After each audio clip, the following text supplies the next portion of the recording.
Avant de commencer, n'oubliez pas de vous abonner à notre chaîne pour recevoir plus de vidéos comme celle-ci. Des ressources complémentaires et des liens utiles sont disponibles dans la description sous cette vidéo. Bonjour à tous et bienvenue. Cette vidéo revêt une importance particulière pour celles et ceux qui souhaitent obtenir la nationalité française ou un titre de séjour de longue durée. En effet, à compter du 1er janvier 2026, un nouvel examen civique deviendra obligatoire.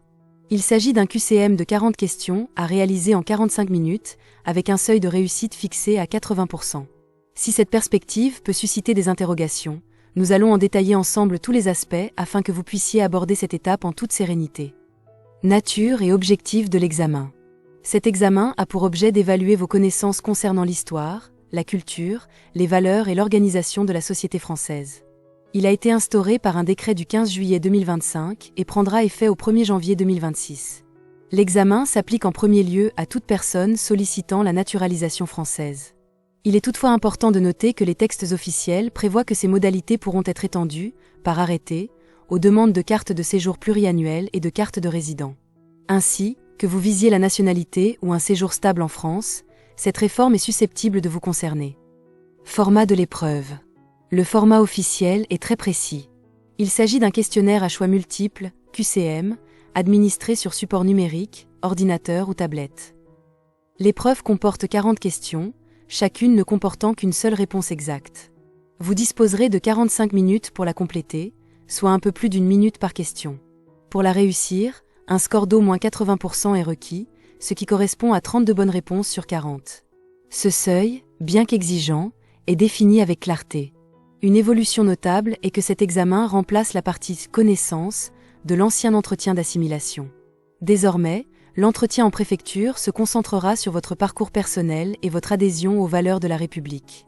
L'examen civique se déroulera préalablement dans un centre agréé, et l'attestation de réussite devra obligatoirement être jointe à votre dossier administratif. Programme et thèmes.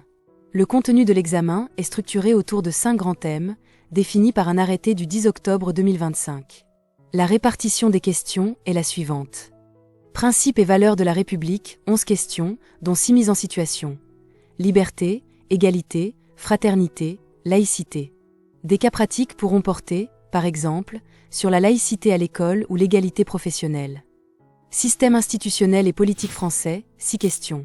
Rôle du président, du Parlement, processus législatif, organisation des collectivités territoriales. Droits et devoirs liés à la nationalité et à la vie en France, 11 questions, dont 6 mises en situation. Droit de vote, obligations fiscales, respect des lois. Histoire, géographie et culture française, 8 questions. Grandes dates, figures emblématiques, monuments, géographie du territoire. Vivre dans la société française, 4 questions. Aspects de la vie quotidienne, codes sociaux, accès à la santé et à l'éducation. Il est essentiel de souligner que l'État publiera la banque de questions portant sur les connaissances factuelles, hors mise en situation, sur le site du ministère concerné, constituant ainsi un outil de préparation précieux. Modalités pratiques, inscription et déroulement. L'examen sera organisé non pas par les préfectures, mais par des organismes privés agréés par le ministère de l'Intérieur. La liste officielle de ces centres sera publiée par l'administration, et c'est auprès d'eux que vous devrez vous inscrire.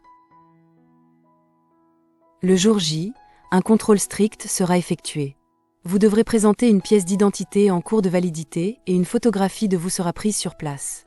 Les sessions pourront se tenir entre 8h et 20h. Pendant l'épreuve, l'usage de téléphone, de montres connectées ou de tout document personnel est interdit. Toute tentative de fraude, tricherie ou assistance à autrui entraînera l'annulation immédiate de l'examen et une interdiction de le repasser pour une durée de 2 ans, une sanction conséquente à prendre en compte. Des aménagements sont prévus pour les personnes en situation de handicap ou ayant des problèmes de santé attestés, par exemple, un temps supplémentaire, sur présentation d'un justificatif médical lors de l'inscription. En cas d'échec échoué. En cas de résultat insuffisant, il est possible de se réinscrire pour une session ultérieure, sauf en cas de fraude, qui entraîne une interdiction. Cela impliquera naturellement un délai et des coûts supplémentaires, soulignant l'importance d'une préparation rigoureuse dès la première tentative. Évolution du niveau de français requis. Parallèlement, à partir du 1er janvier 2026, le niveau de français exigé pour la naturalisation est rehaussé au niveau B2 du cadre européen commun de référence pour les langues. Ce niveau atteste d'une capacité à communiquer avec aisance et spontanéité. Pour le justifier, 2 options principales existent. Présenter un diplôme français, baccalauréat, BTS, licence, etc., qui en dispense. Fournir une attestation de réussite à un test de langue reconnu, TEF, TCF, etc., valide depuis moins de 2 ans à la date du dépôt du dossier. Conseil de préparation. Pour vous préparer efficacement, nous vous suggérons la démarche suivante. Commencez dès maintenant à étudier les 5 thèmes du programme officiel. Le livret du citoyen constitue une excellente ressource de base. Suivez régulièrement l'actualité française via la presse ou les journaux télévisés, ce qui sera utile pour contextualiser les connaissances, notamment dans les mises en situation. Dès sa publication, entraînez-vous systématiquement avec la banque de questions officielle mise en ligne par le ministère. Travaillez votre maîtrise de la langue française pour atteindre le niveau B2 requis. Questions fréquentes. L'examen civique et l'entretien d'assimilation ont-ils lieu le même jour? Non, ce sont 2 étapes distinctes. L'examen se passe d'abord dans un centre agréé. L'attestation de réussite est ensuite jointe au dossier de naturalisation déposé en préfecture, où aura lieu l'entretien. Peut-on repasser l'examen en cas d'échec? Oui, sauf en cas de fraude avérée. Où trouver le programme et des exemples de questions?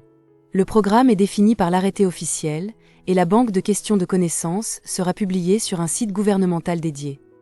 En conclusion, ce nouvel examen civique de 2026 constitue un changement important, mais une préparation méthodique et anticipée vous permettra de l'aborder avec confiance. Nous restons à votre disposition pour toute question complémentaire dans l'espace commentaire. Si cette présentation vous a été utile, n'hésitez pas à le manifester. Nous vous souhaitons plein succès dans vos démarches.